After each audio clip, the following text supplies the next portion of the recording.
My sister sabotaged my wedding, and now my parents want her to share my baby. Hey everyone, thanks for tuning in. Today, I'm sharing a truly wild story about my sister, Pam 30F, and my parents. It all started when Pam sabotaged my wedding. Because she's struggling to conceive, my parents actually want her to share my baby. 3 years ago, Pam convinced my parents and several family members not to attend my wedding. She was going through a divorce at the time and thought it was inappropriate for me to get married while she was divorcing. She resorted to lies and rumors to turn people against me, because simply telling the truth wasn't enough to make them hate me. Recently, my husband and I'm 27F, announced on social media that I'm in my second trimester. This is how my parents and Pam found out, as we hadn't spoken in over 3 years. Suddenly, they wanted to mend things. See, Pam is unfortunately unable to conceive due to infertility. She's gone through multiple IVF cycles, all unsuccessful, but she's determined to keep trying. She's not open to surrogacy or adoption, right? Now, my parents, knowing I'm pregnant, thought it would be a great idea to reconcile with Pam so she could spend time with a child not directly linked to her. They even suggested my child have 2 mothers, claiming it would benefit me by providing more assistance. It became clear they just wanted to pretend to be a happy family now that Pam couldn't have her own children. Saw right through there. Fake politeness. It was ridiculous they even thought I'd consider letting Pam act as a mother to my child. I clarified that if they wanted to reconcile, it should be out of genuine love and remorse for how they treated me, not because they wanted to give Pam a plaything. They took offense, claiming Pam was simply volunteering for her future niece or nephew, and they were just offering assistance because they knew I'd need it. They said I was being too harsh, and it was perfectly innocent. I shot back that my husband and in-laws already provide all the support I need because I'm the mother. I told them if it was so easy for them to avoid me before, they should continue to do so. This is where I might have crossed a line. I suggested Pam's inability to conceive might be because she's a horrible person and wouldn't be a good mother. After that call, my phone blew up. My parents, a few family members, and Pam herself bombarded me with texts, demanding an apology. They said what I said was needless and unkind, and that I shouldn't kick people when they're down. But here's the thing. I still vividly remember every single detail leading up to my wedding. When I was planning my wedding, Pam had already been married for 2 years. She and her ex-husband dated for 3 years prior, and she'd always known he wanted a child-free life. When they started discussing their future after a year of dating, that was one of the first things she brought up to our parents even. Though I was in the room, they completely ignored me. Another issue is that Pam and I have never gotten along, even as kids. It was always our parents' favorite. We used to fight constantly, eventually just learning to ignore each other. So she knew she wanted kids, despite telling our parents her ex preferred a child-free life. They eventually agreed to revisit the topic after marriage, hoping he'd change his mind. She tried to persuade him, but he wouldn't budge, and they started fighting constantly. She'd often look distraught at family gatherings, complaining about how hard it was to be with him. In my opinion, it was her fault for marrying someone who'd made it clear he didn't want kids. She thought she could change him, but she had no right to blame him when she couldn't. I kept all of this to myself, knowing it would just cause more problems. After a few months of her trying to persuade him, my parents informed me Pam had moved back in permanently after a heated argument with her husband. They said there was no way out. We'd been engaged for a few months after nearly 4 years of dating, waiting until we were both comfortable in our jobs. Then, my parents told me they wanted me to postpone my wedding forever. They didn't want me to get married at the same time Pam was divorcing, claiming it would offend her. They said Pam already had it hard because she had to postpone her baby plans and that I should postpone my wedding to spare her feelings because she truly wanted to be a mother. It was probably the most ridiculous and inconsiderate thing they'd ever tried to make me do, of course. Since we were never close, I didn't care what she thought, but my choice didn't sit well with them. They were upset I wasn't willing to prioritize their beloved daughter's feelings over my own wedding. I knew my parents had a soft spot for Pam, but I never imagined they'd go to such lengths. It was incredibly upsetting and devastating. Nevertheless, I accepted it and told them they could do as they pleased. Even then, Pam wasn't content. didn't like that I was getting married, so she ensured the rest of the family wouldn't come either. Initially, she just tried to win people over by saying it was rude of me to get married during her difficult time. Most expressed sympathy, but didn't explicitly say they wouldn't attend. Realizing this, she decided to step it up. She started spreading rumors because the truth wasn't contentious enough. Pam began claiming I was persuading her husband to divorce her because I had never even been friends with her husband, so the allegations were ridiculous. He and I had ever gotten close. I genuinely doubt Pam would have married him at all. But for some reason, people started believing her. She even claimed I'd been bothering her by convincing her husband he'd be happier without her and manipulating him to leave her. Pam insisted I was to blame for his lack of desire for children, claiming I'd persuaded him that a child-free life was the way to go. For our generation, it was all false. She lied so convincingly that people believed her. Even though I hadn't really interacted with my brother-in-law when he was married to Pam, many people declined my wedding invites. A couple of supportive cousins and other family members told me about Pam's comments, so I knew why. I wasn't shocked no one gave me a detailed explanation. Only a few relatives and a few individuals from my side came to my wedding. Everyone else was either a friend or a coworker. The attendance on the bride's side was dreadfully poor. In the weeks before the wedding, I remember being furious. Many people had already made up their minds, and some had even blocked me. I knew I could try talking to them, being honest, but I didn't bother. It would have been my word against hers. Fortunately, my husband, friends, and in-laws were there to support me. On my wedding day, they made sure I had so much fun that I barely noticed so many family members weren't there. However, I haven't forgiven Pam. Just because I had a good time doesn't erase her vengeful and vicious actions. She deliberately ensured I wasn't happy simply because she didn't get her way, which was typical of her. She'd been like that since she was a child, but most people grow out of those habits, especially by their late 20s. Sadly, I can't say the same for her. After that incident, I cut her and my parents off entirely, and my animosity towards them only deepened. About a year later, I saw Pam's ex-husband for the first time since their divorce. My husband and I were out to lunch and saw him with coworkers. We weren't expecting him to greet us, so it was a little awkward, but he approached our table, congratulated us on our wedding, and apologized for not being there. He explained it was because of my sister's predicament. We were polite. He was chit-chatting, and my husband even joked that he might as well have come since Pam didn't show up. Pam's ex-husband looked truly perplexed. At that point, we started discussing the events leading up to the wedding. He revealed how Pam had repeatedly postponed mediation sessions and delayed the divorce by claiming she was too preoccupied getting ready for my wedding. When he learned she hadn't even gone, he was completely confused. Her sudden interest in my wedding had surprised him, but he hadn't confronted her because he didn't want to accuse her of postponing the divorce out of fear. He just dealt with everything as calmly as he could. We discussed the facts after he gave us his version of events, including Pam's failure to attend the wedding, her spreading false information about me, and her accusation that I was trying to end her marriage. After expressing his shock that Pam would act that way, he revealed the true cause of their split. It was a far deeper issue than a dispute over having kids. After months of arguments about whether or not to have children, her ex-husband finally started to consider her point of view and was on the verge of changing his mind. The day he decided to talk to her about it, she appeared ecstatic when he told her he was finally ready to think about being a parent. Then, in what she believed to be a jest, she said he would have had to accept it sooner rather than later. Even if he hadn't been prepared, she admitted she had secretly stopped taking her birth control pills without telling him.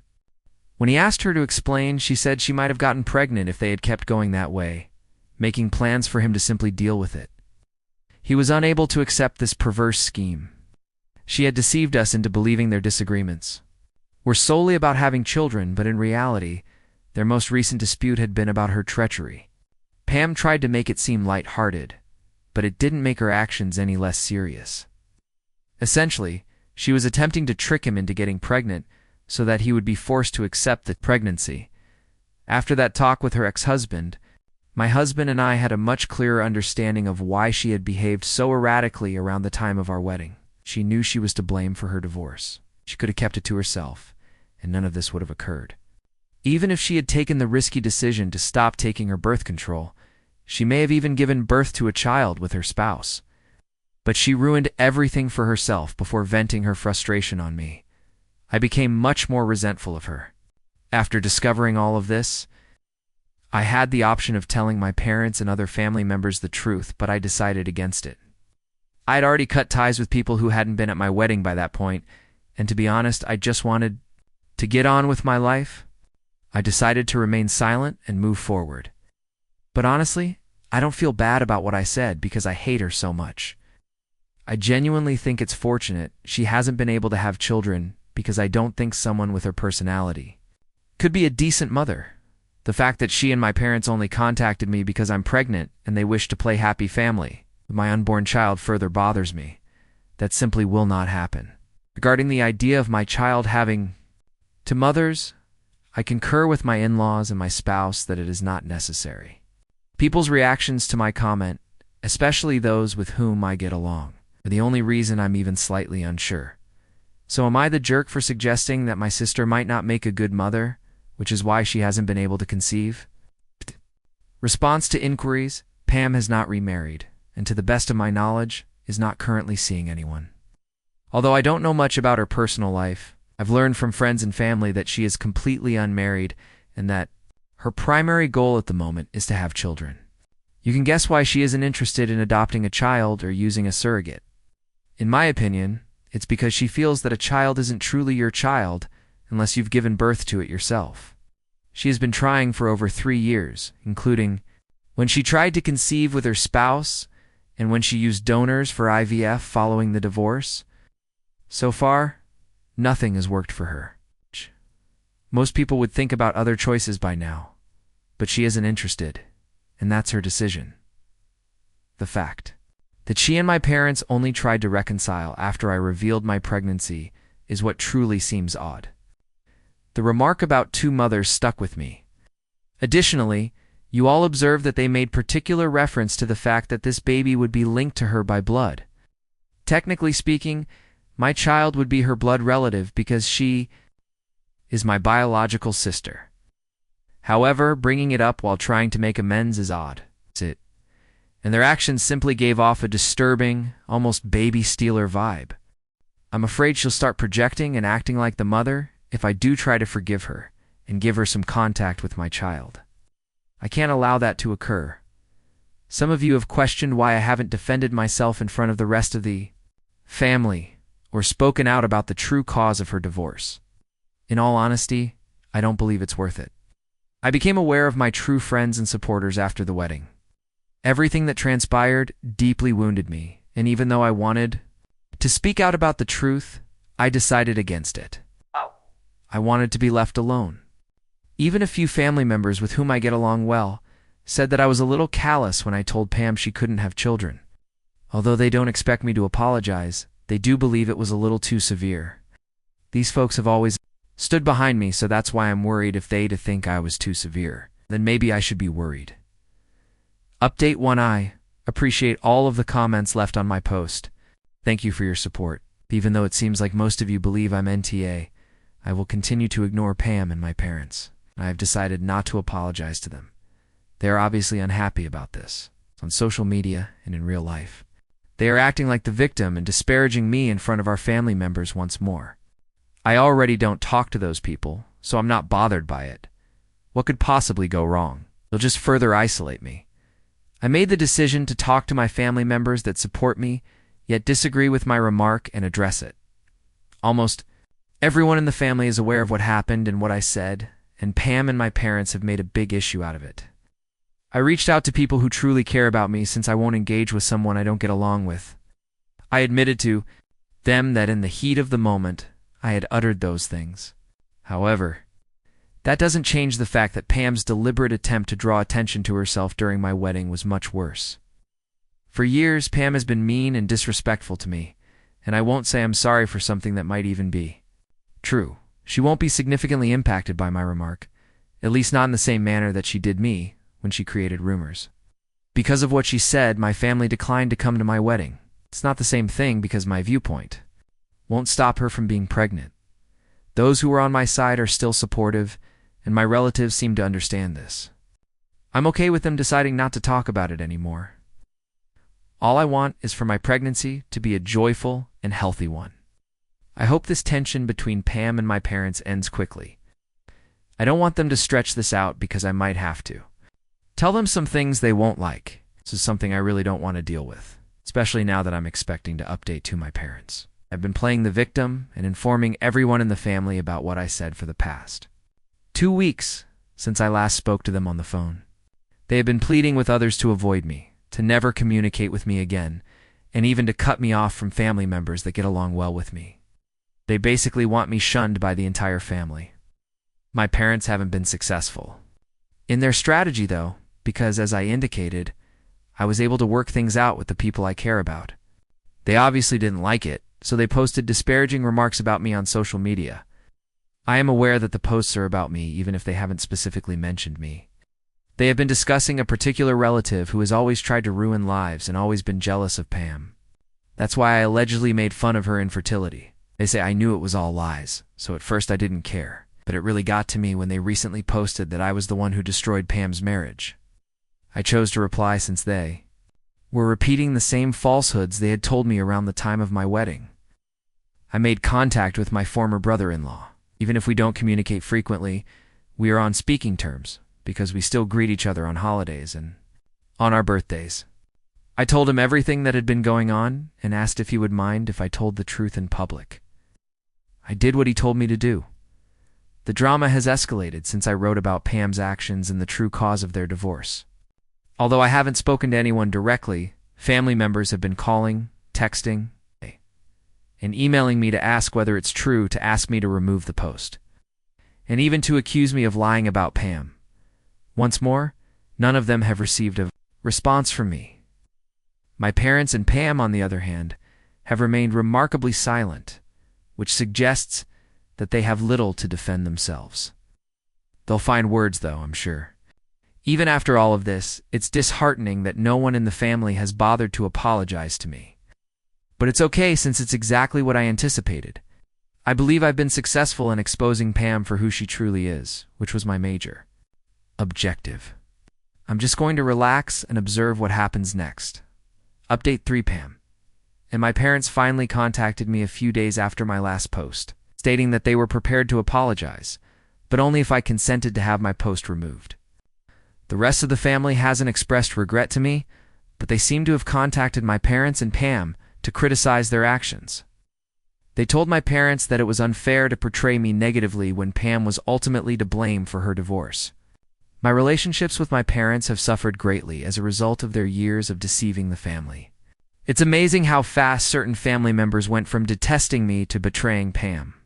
However, as I already stated, I don't hold it in high regard for those who assumed that I was the cause of Pam's marital issues. They're now equally eager to assume that she was at fault from the beginning. They still refuse to say sorry, and the majority of them have ceased getting in touch with me. No one is requesting me to remove the post, and no one is interested in knowing if I was speaking the truth. I replied to Pam and my parents that I would wait to remove the post until I felt like it. Ouch. I don't care about their apologies anymore. I responded to their email correspondence and subsequently blocked them. They haven't made an attempt to get in touch with me since. But this morning I made the decision to remove the post, not for them, but rather because I don't want my social media accounts to be overflowing with posts about unimportant people. Retaliation isn't beneficial, and as I mentioned, I want a pleasant and healthy pregnancy journey. Furthermore, I believe that's sufficient punishment for Pam and my parents because they are who they are. I have family and friends who truly care about me, and my spouse and I are content. I really only need that. It doesn't really matter what my sister and parents are doing these days. I hope they understand, after everything that has transpired, that I don't want to interact with them ever again and avoid me. That's all I have to say, and considering everything that has happened, I doubt they will get in touch anytime soon. I'm grateful to everyone who has helped me, answered my messages, and given me guidance. It is really important to me. You for watching. If you haven't subscribed yet, please do so and hit the notification bell to stay updated with more shocking real-life stories happening around you.